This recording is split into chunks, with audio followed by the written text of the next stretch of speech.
Hello, let's go. Catastrophic earthquake strikes Myanmar, unprecedented devastation and humanitarian crisis. March 28, 2025. In a tragic turn of events, Myanmar has been struck by a powerful 7.7 magnitude earthquake, leading to widespread destruction and a rapidly rising death toll. The seismic event, which occurred near the city of Mandalay, has not only devastated local communities but has also sent shockwaves across neighboring regions, underscoring the urgent need for international aid and coordinated relief efforts. The earthquake and immediate impact. At approximately 12:50 p.m. local time, the ground beneath central Myanmar trembled violently as a massive earthquake struck near Mandalay, the nation's second-largest city. The United States Geological Survey (USGS) reported the earthquake's magnitude at 7.7, with its epicenter located about 20 kilometers northwest of Sagoing at a shallow depth of 10 kilometers. This shallow depth exacerbated the earthquake's destructive potential, causing severe shaking across a broad area. The initial quake was followed by a series of aftershocks, including a significant 6.4 magnitude tremor just 12 minutes later. These successive shocks compounded the damage, leading to the collapse of buildings, bridges, and other critical infrastructure. The tremors were felt as far away as Bangkok, Thailand, where they caused fatalities and structural damage, highlighting the extensive reach of the seismic event. Human toll and rising casualties. The human cost of the earthquake has been staggering. As of the latest reports, the death toll in Myanmar has surpassed 1,600, with over 3,400 individuals injured and 139 still missing. In neighboring Thailand, at least 18 fatalities have been confirmed, with scores more injured. The numbers are expected to rise as search and rescue operations continue and more bodies are recovered from the rubble. In Mandalay, the devastation is particularly severe. The city's hospitals are overwhelmed with casualties and many residents are feared trapped under collapsed structures. The historic Ava Bridge, a vital transportation link over the Irrawaddy River, has been destroyed, further complicating rescue and relief efforts. Satellite imagery reveals extensive damage to residential areas, religious sites, and public buildings, painting a grim picture of the disaster's scope. Infrastructure devastation and challenges. The earthquake has inflicted catastrophic damage on Myanmar's infrastructure. Key highways have been rendered impassable due to massive cracks and landslides, hindering the movement of emergency services and aid. Airports in Mandalay and Naypyidaw have sustained significant damage, disrupting air traffic and complicating the delivery of international assistance. Power outages are widespread, with many areas plunged into darkness, complicating nighttime rescue operations.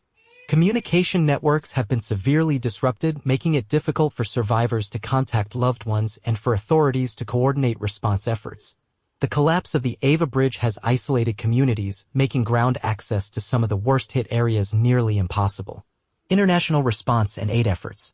In the wake of the disaster, the international community has mobilized to assist Myanmar. The United Nations has allocated $5 million for immediate relief efforts, while the European Union has pledged €2.5 million. Neighboring countries, including India, China, and Thailand, have dispatched rescue teams and medical supplies to aid in the relief operations. China has announced a $14 million aid package and sent rescue teams from Beijing and Yunnan province. Russia has deployed 2 planes carrying rescue and medical personnel, including K-9 units trained in search and rescue operations. The United States has also expressed readiness to provide assistance, with President Donald Trump stating the U.S. stands with the people of Myanmar in this difficult time. Despite these efforts, the delivery of aid faces significant challenges. Damaged infrastructure and ongoing civil unrest have complicated logistics, and there are concerns about the equitable distribution of aid in a country already grappling with internal conflict. Compounding crises, civil unrest, and political turmoil. The earthquake has struck Myanmar at a time of profound political and social upheaval. Since the military coup in 2021, the country has been embroiled in a brutal civil war with widespread displacement and humanitarian crises. The disaster has further strained an already fragile situation, with both the military junta and opposition groups calling for a temporary cessation of hostilities to focus on relief efforts. However, reports indicate that the military has continued airstrikes against rebel-held areas even after the earthquake, drawing international condemnation. The opposition National Unity Government has urged all parties to prioritize humanitarian assistance and has called for international intervention to ensure aid reaches those in need. Historical and cultural losses. Beyond the immediate human and infrastructural toll, the earthquake has inflicted significant damage on Myanmar's cultural heritage. The Mahamuni Pagoda in Mandalay, one of the country's most revered Buddhist sites, has suffered extensive damage. Numerous ancient temples and monasteries have been reduced to rubble, representing an incalculable loss to Myanmar's rich cultural tapestry. Ongoing rescue operations and the path forward. Rescue operations are ongoing, with volunteers and emergency services working tirelessly to locate and extricate survivors from the debris. The Red Cross has described the level of devastation as unprecedented in over a century in Asia, emphasizing the urgent need for medical supplies, clean water, and shelter. The path to recovery for Myanmar will be long and arduous.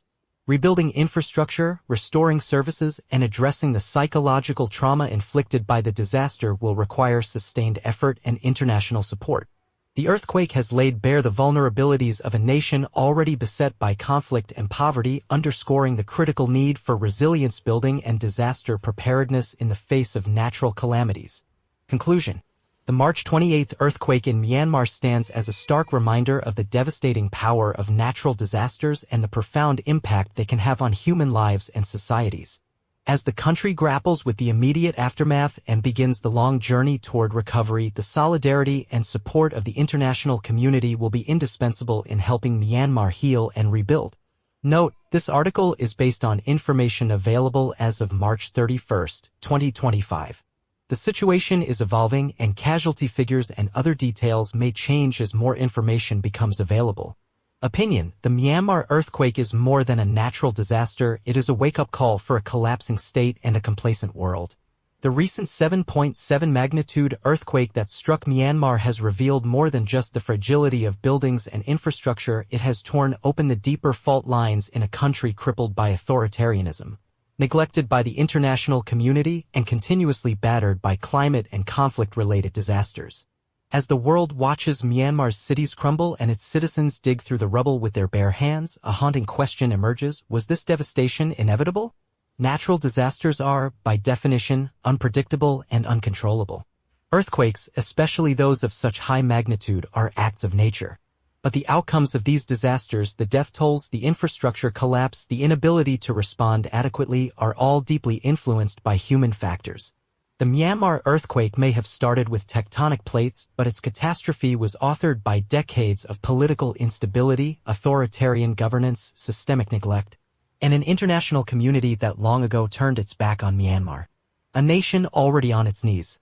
To understand the true implications of this earthquake, one must begin by looking at the condition of the nation before the disaster struck. Since the military coup of February 2021, which overthrew the democratically elected government of Aung San Suu Kyi, Myanmar has been in a state of political paralysis and civil war. The military junta, led by General Min Aung Hlaing, has governed with brutality, overseeing mass arrests, censorship, suppression of opposition, and indiscriminate violence against ethnic minority groups. This chaos has had profound implications for governance, the economy, and infrastructure. Instead of investing in earthquake-resistant architecture, emergency services, and health systems, the military regime has spent the national budget on weapons, surveillance, and sustaining a failing regime.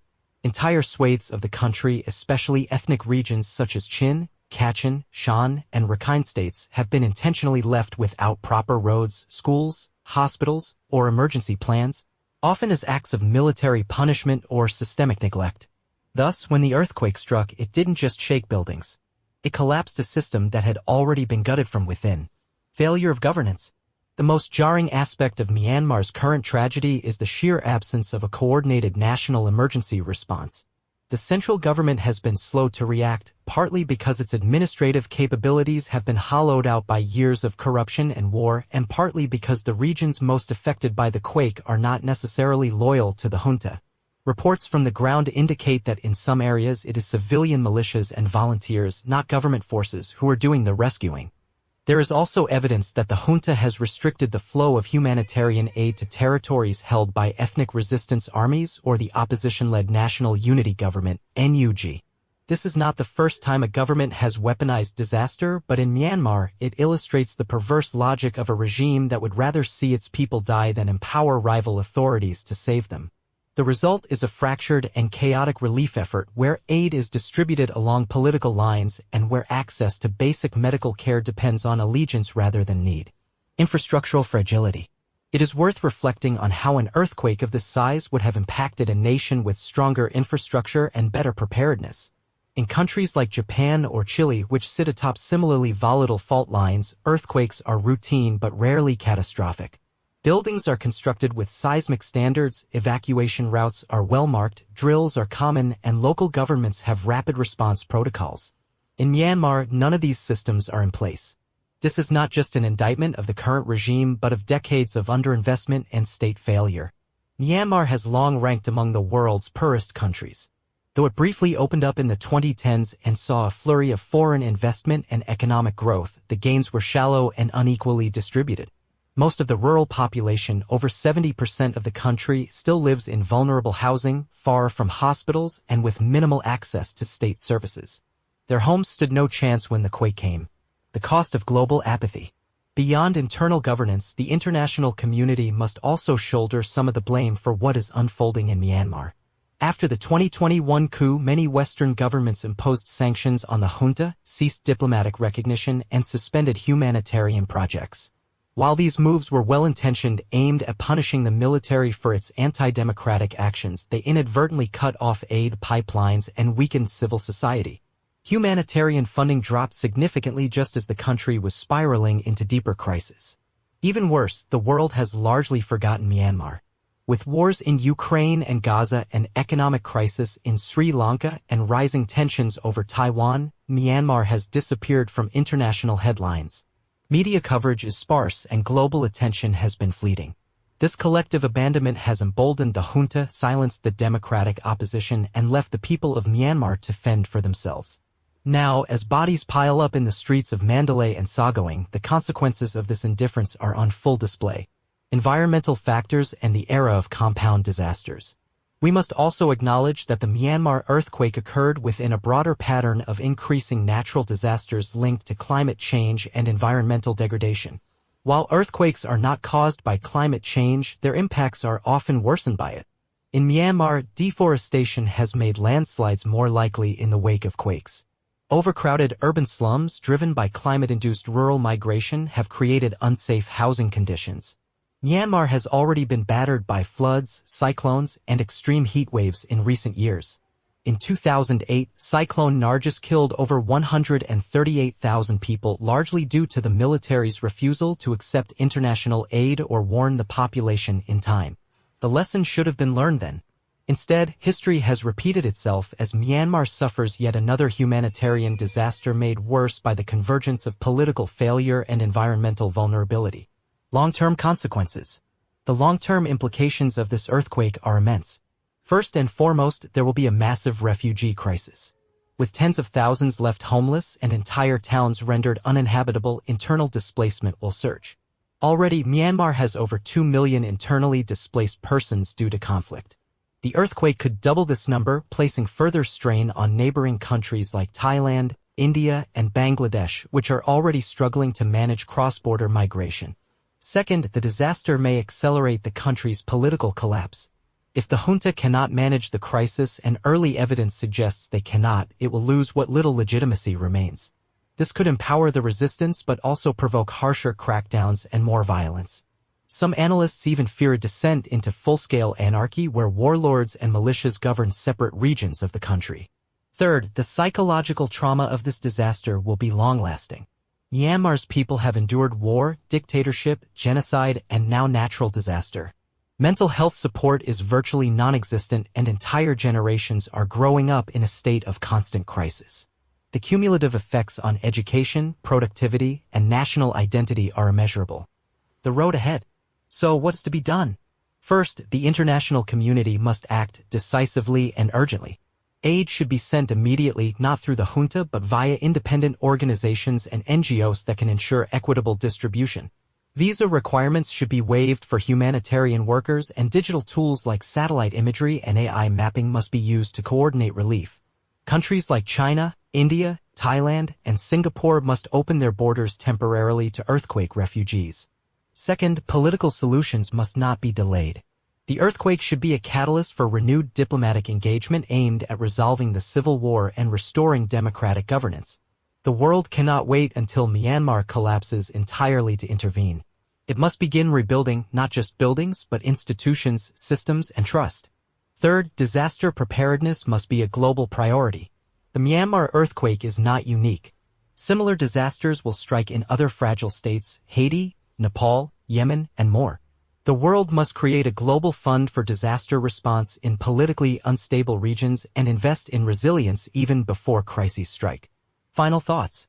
Myanmar's earthquake is a tragedy, but it is also a mirror. It reflects everything wrong with our world, failed states, broken systems, forgotten people.